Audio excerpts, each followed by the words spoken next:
So বন্ধুরা already আজকে ভিডিওতে আমরা ডেকডান ইনজেকশন সম্পর্কে জানবো।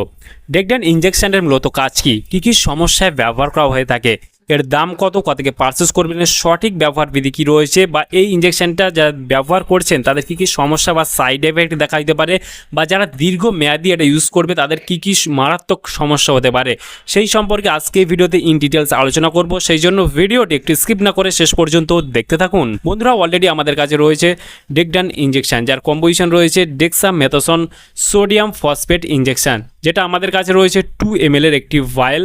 এই 2 ml এর ইনজেকশনটি যদি দাম দেখে এই মুহূর্তে এমআরপি রয়েছে 11 টাকা 40 পয়সা এমআরপি। এখানে expected batch number manufacture date already mention করা রয়েছে, আর এটা IM IV and IA use করার জন্য ব্যবহার করতে পারবেন।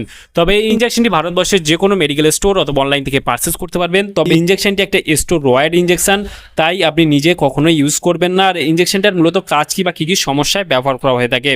এই ইনজেকশনটি বিশেষ করে মূলত শরীরের প্রদাহ বা জ্বালাপড়া কমাতে, রোগ প্রতিরোধ ক্ষমতাকে নিয়ন্ত্রণ করতে ব্যবহার করা হয়ে যেতে পারে। সাধারণত যেসব সমস্যায় ব্যবহার করা হয়, তীব্র অ্যালার্জি, মারাত্মক অ্যালার্জির সমস্যায় ব্যবহার করা হয়ে থাকে, হাঁপানি বা ত্বকের ফুসকুড়ি কমাতে কিন্তু এটি ব্যবহার করা হয়ে থাকে।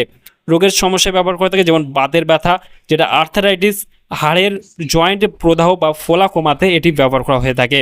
শ্বাসকষ্টজনিত সমস্যা যেমন ফুসফুসের গুরুতর প্রদাহ বা শ্বাসকষ্টজনিত সমস্যায় কিন্তু এটি ব্যবহার করা হয়ে থাকে। অটো ইমিউন ডিজিজ, যখন শরীরের রোগ প্রতিরোধ ক্ষমতা নিজের কোষকে আক্রমণ করে, যেমন লুপাস বা সোরিয়াসিসের সমস্যায় এটি ব্যবহার করা যেতে পারে। ক্যান্সারের চিকিৎসায় যেমন কেমোথেরাপির পার্শ্বপ্রতিক্রিয়া হিসেবে বমি বমি ভাব কমাতে নির্দিষ্ট কিছু ক্যান্সারের চিকিৎসাও ব্যবহার করা হয়ে থাকে। মস্তিষ্কের ফোলা, যেমন মাথায় আঘাত বা অন্য কারণে মস্তিষ্কে জল জমলে বা ফুলে গেলে সেই সব সমস্যায় ব্যবহার করা যেতে পারে বা ব্যবহার করা হয়ে থাকে। এই ইনজেকশনটি কখনোই নিজে নিজে ইউজ করবেন না, কারণ এটা স্টেরয়েড ইনজেকশন, কারণ এটা ভয়ঙ্কর সাইড এফেক্ট রয়েছে। এই ইনজেকশনটি অল্প সময়ের জন্য ব্যবহার করলে কম সমস্যা হলেও দীর্ঘদিন বা ভুল মাত্রা ব্যবহার করলে গুরুতর সমস্যা হতে পারে। বিশেষ করে আপনার যদি শ্যুট না হয় অথবা যদি আপনার সাইড এফেক্টে পরিণত হয়, তাহলে আপনার খিদে বেড়ে যাওয়ার মতো সমস্যা দেখা দেবে, আপনার ওজন বৃদ্ধি হওয়ার সমস্যা দেখা দেবে, আপনার সারা শরীরটা ফুলতে পারে, আপনার মুখটা ফুলতে পারে, এরকম সমস্যা দেখা দিতে পারে।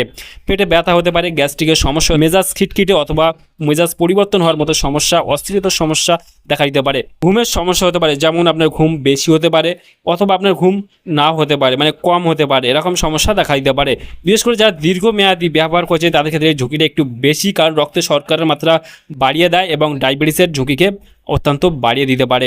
এবং বিশেষ করে আরও যে সাইড এফেক্ট রয়েছে, হাড় ক্ষয় হওয়া অথবা দুর্বল হয়ে যাওয়া, এইগুলো সমস্যা দেখা দিতে পারে। শরীরের রোগ প্রতিরোধ ক্ষমতা কমে যাওয়ার মতো সমস্যা, ফলে ঘন ঘন ইনফেকশন হওয়ার সম্ভাবনা দেখা দিতে পারে, অথবা পরবর্তী সময়ে অন্যান্য মেডিসিন আপনার কাজ করা বন্ধ করে দিতে পারে। রক্তচাপ বৃদ্ধি হওয়ার মতো সমস্যা দেখা দিতে পারে, চোখের ছানি পড়ার মতো সমস্যাও দেখা দিতে পারে। এটা আপনাকে মাথায় রাখতে হবে। সেই ক্ষেত্রে আপনারা যখন এই ধরনের ইনজেকশন নেবেন বা ডাক্তারবাবু দেবেন, অবশ্যই আপনাকে জেনে বুঝে আপনাকে নিতে হবে, এবং চিকিৎসকের পরামর্শ ছাড়া কখনোই আপনি কিন্তু এই ইনজেকশন ইউজ করবেন না, কারণ মারাত্মক লেভেলের ক্ষতি বা সাইড এফেক্ট হতে পারে। তাহলে বন্ধুরা আজকে ছিল ভিডিও, ডেকডান ইনজেকশন সম্পর্কে ইন ডিটেলসে জানিয়ে দিলাম। কেমন লাগলো ভিডিওটি অবশ্যই লাইক করবেন, আপনার মতামত অবশ্যই কমেন্টে জানাতে পারেন, আর আমাদের চ্যানেলে নতুন বন্ধু থাকলে চ্যানেলটিকে অবশ্যই সাবস্ক্রাইব করে পাশে থাকতে পারেন। ভালো থাকবেন, সুস্থ থাকবেন, এবং দেখা হচ্ছে নেক্সট কোনো ভিডিওতে।